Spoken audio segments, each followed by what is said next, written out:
Congratulations on Operator. Thank you so much. Thanks so much for letting me see the film. How did the idea come about?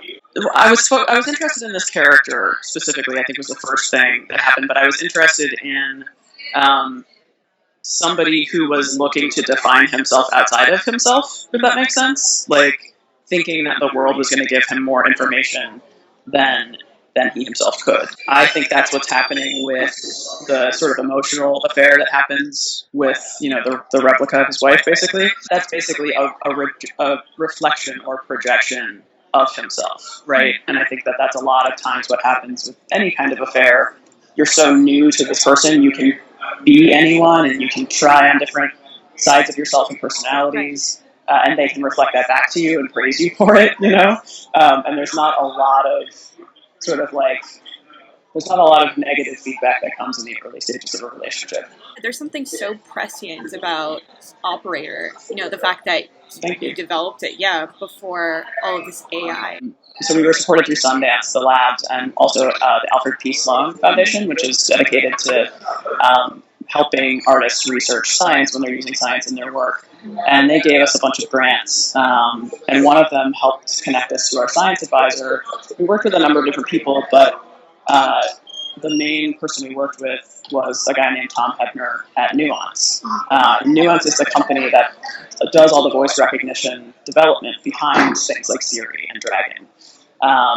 And we would bring him stuff and we'd be like, so we want our character to develop an app where he could, monitor his wife through the microphone and have access to that on like sort of the back end of the phone. And it seems like equivalent to stuff that may be happening with NSA, but we want to do it on a personal level. And he'd be like, we can do that. I just had a meeting about that. So we would bring him ideas where we're like, is this out of the realm of reality? And he would say, no, that's something that we're developing at the company. I understand that you wrote the screenplay with your wife, Sharon Green. Mm-hmm. What was it like working together? It was great. And we were able to be like, I think, immediately intimate writing partners, because it's so many of these collaborations in the film process are like marriage, and it can be temporary or long-term, depending on how it goes in your first project. And we were already married, so we knew how to share like vulnerable, new, intimate things with each other, which I think happens a lot when you're starting writing a project. I find writing like super scary and vulnerable, and I come from a more visual background. It made it easier in that way to be sort of immediately intimate. And then also, like, we totally fought all the time, which is, like, we're well trained to do that also, because we're married, Is there anything you feel like you pulled from your personal experiences or your personal relationship that you put into the film? Absolutely.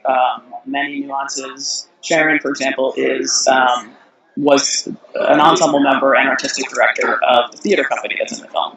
So she was a member of that and wrote a number of plays for them. So Sharon is the author of all the plays in the film. Like, I would say it's hard to know what scenes are ours. We co-wrote so much that it doesn't really work like that for our process, but she definitely wrote the plays. And one of them is actually verbatim the first play that she ever did in the company when she auditioned to be an ensemble member. Oh, which play?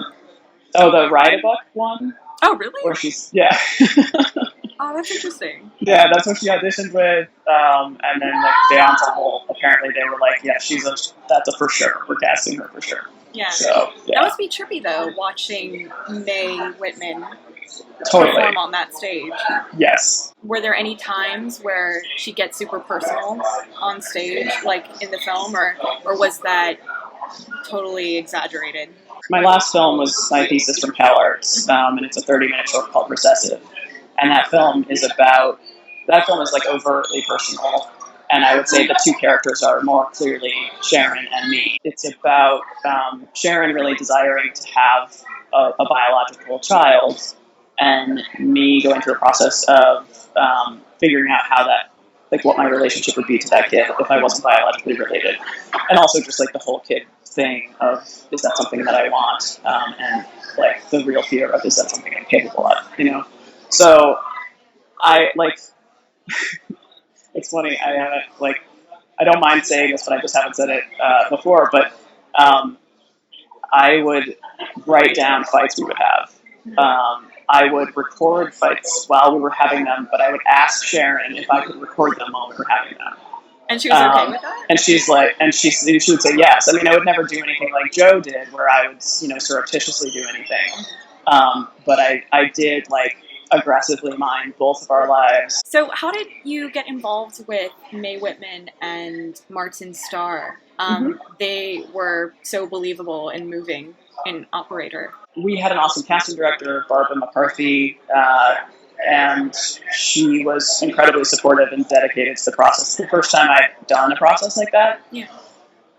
Also, Martin's then agent at UTA, loved the project and was just really dedicated to helping me cast it. And she sent me Martin's info, and I hadn't thought of him, and I looked, and I just was like, this could be super interesting. And we met, I met and connected really well, and he understood the themes, and I could tell that he was intrigued by like what I would be asking him to do. And then Mae came on much later. Like, we were in prep and we were like close to shooting. It was maybe 2 or 3 weeks before we were shooting. Sharon was looking through all the material, and she was like, here's 12 people or something, and I'm emotionally moved by one of them, and watching her reel makes me cry. She wouldn't tell me who it was, and I watched everything, and I saw Mae's reel, and like, I think it was maybe a scene from Parenthood or something. I didn't know her work before seeing this, and I just like could feel it in my body, It was so moving. And then I talked to her, and she has such a wonderful balance of vulnerability and strength that I think is what we needed for this character. And yeah, we were just super lucky to get her, and then even more lucky for like how all in they went on the film. It's interesting seeing them in a romantic drama, because personally I'm so used to seeing them in comedies. Mm-hmm. Was that important to you, that they had a comedic background to be in this movie? I knew that these roles had to be funny in order for people to connect to them more, because we were going to make these characters do some unlikable things. So there has to be that levity. And there's a lot of vulnerability in comedy, So, and I think that's working, at least so far, as we're watching people watch the movie, that the film sort of eases people in with laughter and then gets a little fucked up. There were some parts that hit really close to home, especially Joe's struggle with anxiety. I personally know so many people that struggle with it. So to see it portrayed so accurately in the film, that was amazing. Thank you. No, it's funny you asked about like if anything was directly personal, and I didn't even think about that. But the first time I experienced a panic attack was actually in a writing class at Cal Arts. I was, I don't know if it's that I have a deep voice or speak slowly, but everybody would make me read like the narration of their scripts. We would read scripts out loud, and that's how we would get feedback. And one day I just had to do like 4 in a row, and suddenly I was like, I think I'm dying. Like, am I having a heart attack? And it was a massive panic attack. And that was the beginning of like a 3-year struggle with anxiety. And it just felt really important to portray that honestly, and like to connect it to, I think, the way that technology can be such a single loop, giving us sort of incorrect feedback and disconnecting us from each other. I didn't realize that was a real thing, lying on the ground and having somebody sit on top of you. Is that an actual therapy, or was that... It's a therapy Sharon and I invented. Oh, really? Do you know Temple Grandin? Yeah. So like Claire Danes did an HBO movie about Temple Grandin, but Temple Grandin is a severely autistic woman who has overcome a lot of her profound anxieties, and she invented something called a squeeze machine, which is like a device that you lay down in. Imagine like a seated massage chair, right. But if it was like surrounding your body, and then you turn a lever and it squeezes you, the feeling of being pushed upon dulls your senses because there's no way that you can interpret all that stimulus, right? So I read that and I was like, I don't remember when we first started doing it, but we call it the squeeze machine. In the movie, we call it the tandem jump, but in our lives, we call it the squeeze machine. And Sharon would just like lay on me when I was feeling overwhelmed or freaked out. So we don't do it anymore, but there was a period of time. Well, I was also reading that your dad was one of the early pioneers of artificial intelligence. Did that help inspire the film, or was that purely coincidental? No, absolutely. I mean, it helped inspire the film in that, like, those ideas were just so much around my life and childhood. My mom also is a philosophy teacher, and she would use philosophical films in her classes, like Defending Your Life or The Matrix or Gattaca. So those are like the early films that I grew up with. And yeah, my dad wrote a book recently called Understanding, which is like his sort of overview of his life with AI. And he does not believe in the singularity, and neither do I'm not really worried about a robot takeover. And so we would have a lot of conversations about like people's fears about that, that becoming more of a prevalent topic in society, and to be able to talk to him as somebody who was there at the forefront of that technology about why he doesn't think that is something that's going to happen and isn't afraid of it. Yeah, that definitely helped form a lot of the ideas. So, what does your dad think of the film as a scientist? I should ask him as a scientist, but I think like as an emotional person, he really likes it. Like he's definitely a scientist. He's a mathematician. He has that like big brain part of who he is, but he's also just like a very romantic, emotional guy, which I think is true of Martin's character as well. The film handles a lot about technology and how it affects relationships. Do you think technology is hurting or helping relationships? Currently, probably more hurting, but I don't really even want to answer either way because it's just a tool, and any tool can be used for any purpose, But I'm not a person that checks my phone all the time. But being here, I have to. Like, where's the rest of my team? Where's my producer? Like, we're all scattered throughout the festival.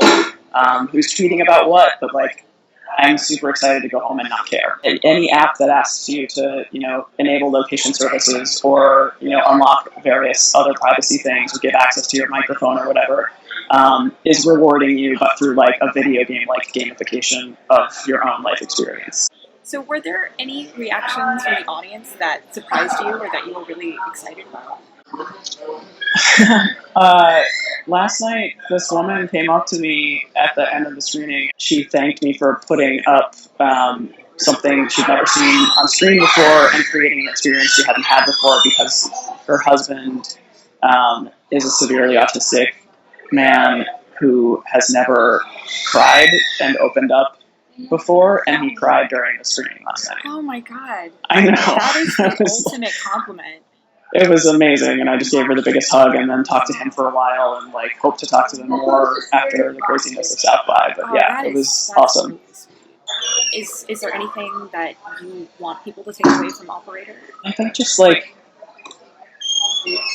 knowing that you don't have to be perfect and everybody else is also scared and vulnerable, and it's okay to just be a little more open about that, and because I think it causes one thing that technology does in our sort of like social media stuff is puts forward such a face of perfection of everybody, because we're like putting up all these billboards of ourselves.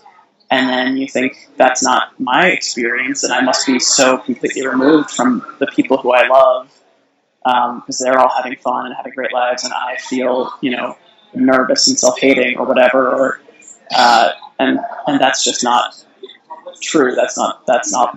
We're all having that experience of feeling nervous and wanting that connection. So I think if we can all just be a little bit more honest about that, it might help us get what we want. Thank you so much for talking to me. It's been really great talking. Yeah, thank you so much.